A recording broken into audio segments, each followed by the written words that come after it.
ತಾಕತ್ತಿದ್ರೆ ಒಂದು ಓಟ್ ಬಿಜೆಪಿಗಿನ ಜಾಸ್ತಿ ತಗೊಳ್ಳಿ ಅಂತೇಳಿ ನಾನು ಹೇಳ್ತಾ ಇದ್ದೀನಿ. ಕೆಲಸ ಮಾಡೋದು ದೊಡ್ಡ ವಿಚಾರ ಅಲ್ಲ, ಬಹಳ ದೊಡ್ಡ ಕ್ಷೇತ್ರ ಅಲ್ಲ ಇದು. ನಮ್ದು ಯಲಹಂಕದಲ್ಲಿ 4,60,000 ಓಟ್ ಐತೆ. 4,60,000 ಓಟ್ ಅಂಥದನ್ನೇ ನಾವು ಸುಧಾರಿಸ್ಕೊಂಡು ಹೋಗ್ತಾ ಇದ್ದೀವಿ. ಮುಂದೆ 100% ಭಾಗ ಭಾರತೀಯ ಜನತಾ ಪಾರ್ಟಿ ಸರ್ಕಾರ ಕೇಂದ್ರದಲ್ಲೂ ಬರ್ತದೆ, ರಾಜ್ಯದಲ್ಲೂ ಬರ್ತದೆ. ಬಾಗೇಪಲ್ಲಿ ಪಟ್ಟಣದ ಹೊರವಲಯದ ಟಿಬಿ ಕ್ರಾಸ್ನಲ್ಲಿ ಇರುವ ಬಿಜೆಪಿ ಮುಖಂಡ ಸಿ ಮುನಿರಾಜು ನಿವಾಸದ ಬಳಿ ಬಿಜೆಪಿ ಕಾರ್ಯಕರ್ತರು ದಿಢೀರ್ ಸಭೆ ಆಯೋಜಿಸಿ ಬಿಜೆಪಿ ಪಕ್ಷವನ್ನು ಬೆಂಬಲಿಸುವಂತೆ ಕರೆ ನೀಡಿದ್ದಾರೆ. ಮತ್ತೊಂದು ಕಡೆ ಡಾಕ್ಟರ್ ಸುಧಾಕರ್ ವಿರುದ್ಧ ಪರೋಕ್ಷವಾಗಿ ಅಸಮಾಧಾನ ಹೊರಹಾಕಿ ಮೊದಲು ಕಾರ್ಯಕರ್ತರ ಮನವೊಲಿಕೆ ಮಾಡಿಕೊಂಡು ಪಕ್ಷ ಸಂಘಟನೆಯಲ್ಲಿ ತೊಡಗಿಸಿಕೊಳ್ಳಬೇಕು. ಮೋದಿ ಮತ್ತೊಮ್ಮೆ ಪ್ರಧಾನಿಯಾಗಲು ಕಾರ್ಯಕರ್ತರು ಕೆಲಸ ಮಾಡಿ ಎಂದರು. ಕೆಲಸ ಮಾಡೋದು ದೊಡ್ಡ ವಿಚಾರ ಅಲ್ಲ, ಬಹಳ ದೊಡ್ಡ ಕ್ಷೇತ್ರ ಅಲ್ಲ ಇದು. ನಮ್ದು ಯಲಹಂಕದಲ್ಲಿ 4,60,000 ಓಟ್ ಐತೆ. 4,60,000 ಓಟ್ ಅಂಥದನ್ನೇ ನಾವು ಸುಧಾರಿಸ್ಕೊಂಡು ಹೋಗ್ತಾ ಇದ್ದೀವಿ.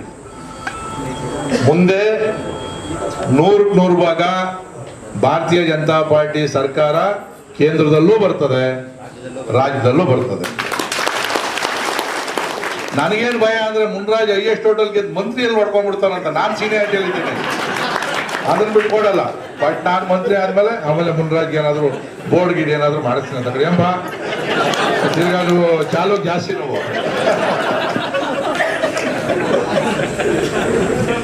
ಯಾಕಂದ್ರೆ ಕ್ರಿಯಾಶೀಲ, ಒಂದ್ಸರಿ ಗೆದ್ದು ಜನಗಳ ಕೈ ಸಿಗದೆ ಹೋಗದೆ ಇರ್ತಕ್ಕಂಥ ವ್ಯಕ್ತಿ ಅಲ್ಲ ಅವರೆಲ್ಲ ಕೂಡ. ನಾನು ಹೇಳ್ತಾ ಇದ್ದೀನಿ, ಇವಾಗ ಸುಬ್ಬಾರೆಡ್ಡಿ ಅವರು ಬಾಬಾ ಬಹಳ ಓಡಾಡ್ತಾವ್ರೆ. ತಾಕತ್ತಿದ್ರೆ ಒಂದು ಓಟ್ ಬಿಜೆಪಿಗಿನ ಜಾಸ್ತಿ ತಗೊಳ್ಳಿ ಅಂತೇಳಿ ನಾನು ಹೇಳ್ತಾ ಇದ್ದೀನಿ.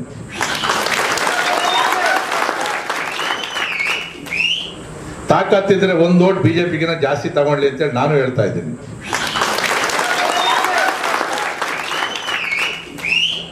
ಸುಬ್ಬಾರೆಡ್ಡಿಯವ್ರಿಗೂ ನಮ್ಮ ಕೆಲವು ಬಿಜೆಪಿಯವರು ಬಹಳ ಚೆನ್ನಾಗಿದೆ, ಒಳಗಡೆ ಸಂಬಂಧಗಳು ಚೆನ್ನಾಗವೆ. ಅವ್ರು ಏನಾರು ಮಾಡ್ತಾರೋ ಗೊತ್ತಿಲ್ಲ ನನಗೆ. ಬೇಕಾದ್ರೆ ಹೇಳ್ತಾರೆ ಮುನ್ರಾಜು ತಿಟ್ಟೋದಪ್ಪ ಸುಬ್ಬಾರೆಡ್ಡಿ ಜಾಸ್ತಿ. ಯಾಕಂದ್ರೆ ಅವ್ರು ನೋವಾಗ್ತದಲ್ಲ, ಅವ್ರಿಗೆಲ್ಲ ಒಂದ್ ಕಡೆ ಸಹಾಯ ಮಾಡಿದ್ರಲ್ಲ. ತಿಟ್ಟೇದ ಕೊಟ್ಟೆಗೆ ಹೋತಾಡ ಮನ ನಾನೇ ಸುಮ್ಮನೆ ಇರಿಸಿದ್ದ, ಯಾರೊಬ್ರು ಹೊಡೆಯಕ್ಕೆ ಹೋಯ್ತಾನೆ ಅದ್ರ ಕಡೆಗೆ. ಬಡಬಡ ಅಂತಾರೆ, ಹೊರಗಡೆ ಏನು ಇಟ್ಕೊಳಲ್ಲ. ಆದ್ರೆ ಅತಿ ವಿನಯ ಮಾತಾಡ್ತಾರಲ್ಲ, ಅತಿ ವಿನಯಂ ಧೂರ್ತ ಲಕ್ಷಣ. ನಂಬಕ್ ಹೋಗ್ಬೇಡ್ರಿ. ಅವ್ರ ಹೊರಗಡೆ ಏನೇ ಇಟ್ಕೊಂಡು ಹಿಂಗೆ ಕೈ ಕಟ್ಕೊಂಡಿರ್ತಾರಲ್ಲ, ಅದ್ರ ಹಿಂದೆ ಬೆನ್ನ ದೊಣ್ಣೆ ಇಟ್ಕೊಂಡಿರ್ತಾರೆ ಅವರು.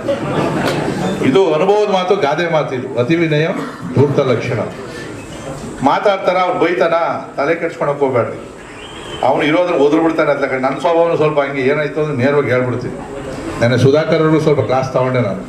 ಬೇರೆ ಎಲ್ಲೋ ವಿಚಾರದಲ್ಲಿ ಏನೋ ಮಾಡಿದ್ರು ಅಂತೇಳಿ ನನ್ನ ಹತ್ರ ಅವೆಲ್ಲ ಇಟ್ಕೊಬಾರ್ದು. ನನ್ನ ಕ್ಷೇತ್ರದ ಕಾರ್ಯಕರ್ತರು ನಾವು ಭಾಳ ಫ್ಯಾಮಿಲಿ ಥರ ಇದ್ದೀವಿ. ಒಬ್ಬನೇನಾದ್ರು ನೀವು ಡೈರೆಕ್ಟಾಗಿ ಮುಟ್ಟಿದ್ರೆ ಬೇರೆ ಕತೆ ಆಗ್ತದೆ ಅಂತಕ್ಕಂಥ ಮಾತನ್ನು ಹೇಳಿದ್ದು ನಾನು ಸಹಿಸಲ್ಲ. ಯಾಕಂದರೆ ನನ್ನ ಇಡೀ ಕ್ಷೇತ್ರದಲ್ಲಿ ನನ್ನ ಕಾರ್ಯಕರ್ತನ ಇಟ್ಕೊಂಡ್ರೆ ನನ್ನ ಕುಟುಂಬದ ಥರ. ಪಾಪ ಅವ್ರಿಗೆ ಇನ್ನೂ ಸುಧಾಕರ್ ಅವ್ರಿಗೆ ಇನ್ನೂ ನಮ್ಮ ಸಿಸ್ಟಮ್ ಇನ್ನೂ ಸ್ವಲ್ಪ ಅರ್ಥ ಮಾಡ್ಕೊಬೇಕು. ಅವ್ರ ಬಗ್ಗೆ ನಾನು ಮಾತಾಡೋಕ್ಕೆ ಹೋಗಲ್ಲ ಜಾಸ್ತಿ. ಪಾಪ ಇಲ್ಲಿ ನಮ್ಮ ಮೀಟಿಂಗಲ್ಲಿ ಕೂತ್ಕೊಂಡು ನಾನು ಅವ್ರನ್ನ ಇದು ಮಾಡೋದಲ್ಲ. ಗೆದ್ದು ಬರಲಿ, ಕೇಂದ್ರದಲ್ಲಿ ಆರೋಗ್ಯ ಸಚಿವರು ಆಗಲಿ, ಹಿಂದೆ ಕೋವಿಡಲ್ಲಿ ಹೆಂಗೆ ಕೆಲಸ ಮಾಡಿದ್ರು ಹಂಗೆ ಮಾಡಲಿ, ನಮ್ಮದೇನು ಅಭ್ಯಂತರ ಏನಿಲ್ಲ. ಯಾಕಂದ್ರೆ ಅವ್ರು ಎಷ್ಟು ಬಂದರೆ ಅಷ್ಟು ಕೆಲಸವನ್ನು ಕೂಡ ಮಾಡಲಿ ಅಂತಕ್ಕಂಥ ಮಾತನ್ನು ಕೂಡ ಹೇಳಿ ನಾವೆಲ್ಲ ಕೂಡ ಕಷ್ಟಪಟ್ಟು ಮೋದಿಜಿಯವ್ರ ಸಹ ಕೆಲಸ ಮಾಡೋಣ. ನೋಡ್ರಿ, ಮೋದಿಜಿ ಇಲ್ಲದೆ ಈ ದೇಶ ನಾವು ಕಲ್ಪನೆ ಮಾಡ್ಕೊಳಕ್ಕಾಗಲ್ಲ. ಮೋದಿಜಿಯವರು ಬರೀ BJP-ಯವರು ಮಾತ್ರ ಸಹಾಯ ಮಾಡ್ತಾ ಇಲ್ಲ, ಎಲ್ಲರಿಗೂ 145 ಕೋಟಿ ಜನನೂ ನಮ್ಮವರೇ ಅಂತ ಹೇಳ್ತಾರೆ. ಕೆಲವರು ವಿರೋಧ ಮಾಡ್ತಾರೆ, ಪೊಲಿಟಿಕಲ್ ಇದಕ್ಕೋಸ್ಕರ ವಿರೋಧ ಮಾಡ್ತಾರೆ.